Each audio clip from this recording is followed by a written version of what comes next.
What's going on, everybody? I'm Guns for Hire and welcome to Game Flash News. I came across an interesting article, and of course if you want to read that article, the link to it is in the description below.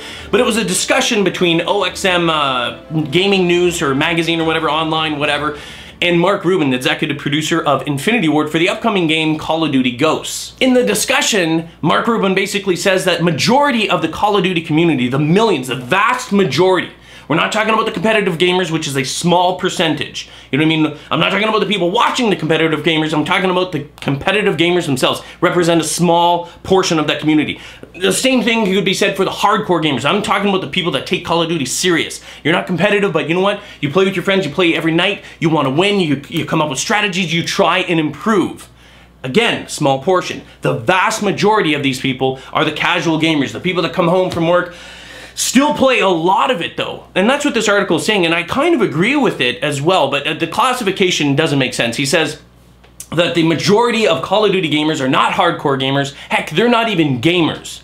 They're just casual people that stumble upon it and play a lot of time on it. To me, that makes no sense whatsoever. And he says, oh, it's kind of ironic to say this.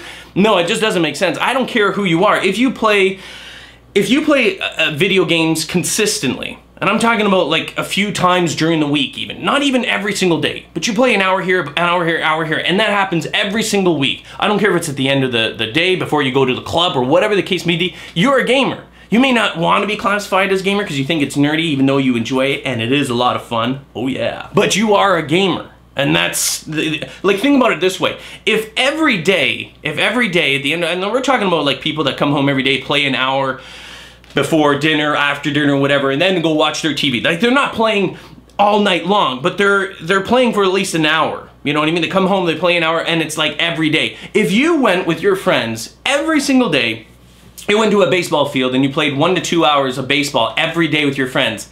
Oh, yeah, but I'm not really into sports. I'm not really a sports guy. And you play an hour to 2 hours of baseball every day, you're a sports dude.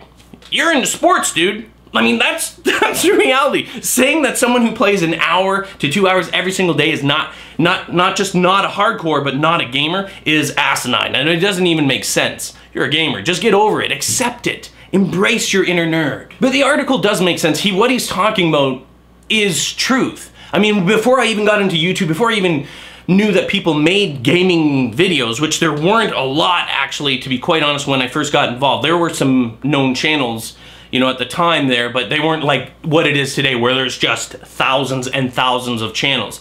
It wasn't like that. But before I got involved, you know, when I worked as a consultant at a law firm, I remember going to my buddy's house. Like, these are lawyers. I'd go, you know, we'd go back to the place before we go out maybe to a bar or something like that. We'd sit there, we'd chat, we'd have a beer, and we'd be talking. And Call of Duty, I remember this personally, Call of Duty, I think it was 4, is in the background. And not just Call of Duty though. This representation, what Mark Rubin is talking about in terms of this, you know, this phenomena of not real hardcore gamers, or even really, I guess I always call them casual gamers. That's exactly what they are. They are casual gamers. He's saying that they're not gamers at all. They're just people that happen to turn it on every night. Ah, poppycock.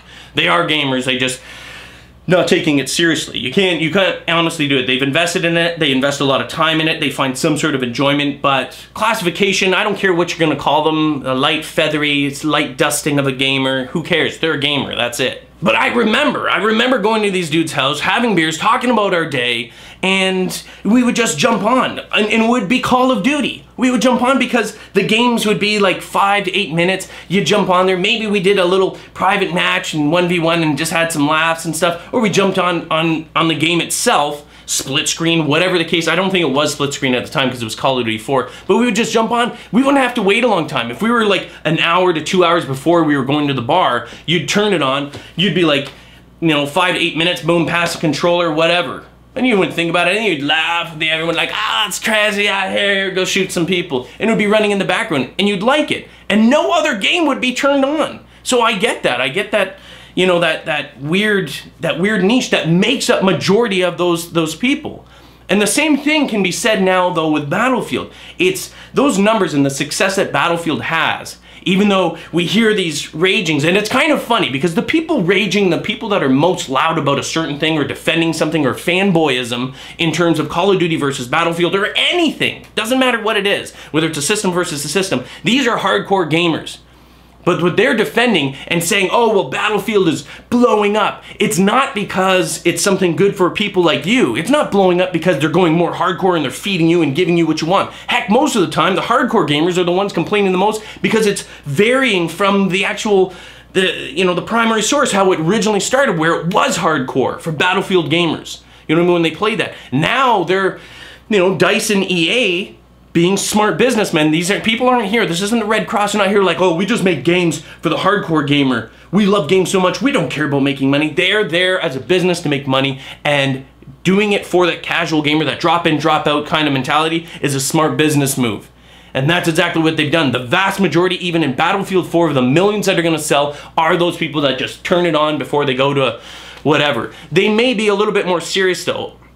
I'm gonna say there's gonna be a slight difference. The average game length in a Call of Duty game versus Battlefield, considerably shorter. In Battlefield, you can get games that last easy 20, 30 minutes. You don't necessarily get that with Call of Duty. And I'm talking about not just one game mode. There's like multiple game modes in there, whether it's Conquest, whether it's Rush, whatever.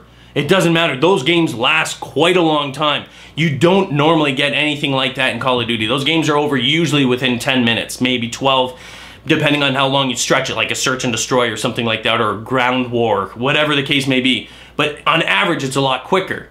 So they're starting to sort of, look towards that casual gaming market, but they haven't perfected it. And I think that's why Call of Duty does so well. Think about it. It's not, people are always arguing, oh, it's not even as good.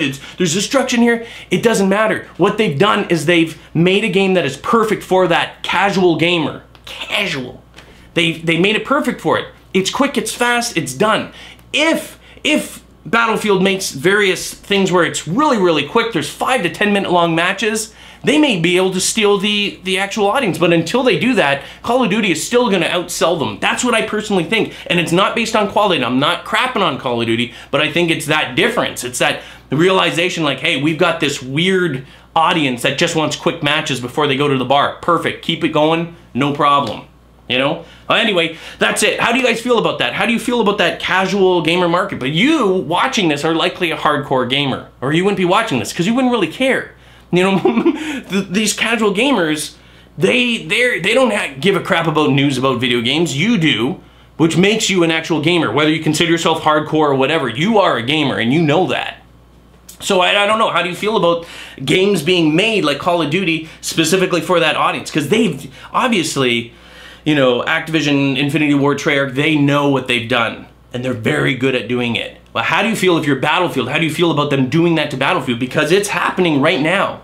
And once you start seeing those really short gameplays, maybe we're gonna see it with Diffuse and all these other ones. Maybe they're like, aha, we got it. We got the recipe finally. It doesn't matter about how it feels, that arcadey smooth thing. Completely wrong.